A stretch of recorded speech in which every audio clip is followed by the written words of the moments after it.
আসসালামু আলাইকুম। এই অসম্ভব মজাদার চিড়ার পোলাওটা বানিয়ে ফেললাম। আর এই চিড়ার পোলাওটা খেতে মাশাআল্লাহ অনেক মজা হয়। বাসায় না বানিয়ে খেলে বুঝতে পারবেন না।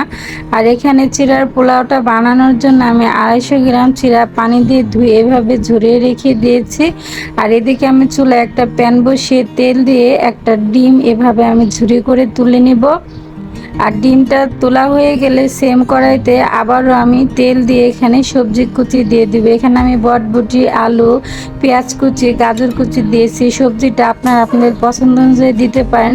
লবণ দিয়ে আমি ঢেকে দিব। ঢেকে দিয়ে একটু নেড়ে নেব। আর দিয়ে দেবো 1 চা চামচের মতো চিকেন স্টক। আর চিকেন স্টক দেওয়ার পরে নেড়ে সবজিটা যখন এভাবে হয়ে যাবে তখন ডিমের ঝুরি আর টমেটো কুচি দিয়ে দিব। দিয়ে নেড়ে চেড়ে এই চিড়াগুলো দিয়ে দিব। ঝুরিয়ে রাখা চিড়াগুলো দেওয়ার পরে আমি এখানে 2টা ম্যাগি মশলা দিয়ে দিয়েছি। এই ম্যাজিক মশলাটা দিলে চিড়ার পোলাওটা খেতে বেশি মজা হয়। এখন আমি সবগুলো উপকরণ মিশিয়ে নেব। হয়ে গেল আমার চিড়ার পোলাও।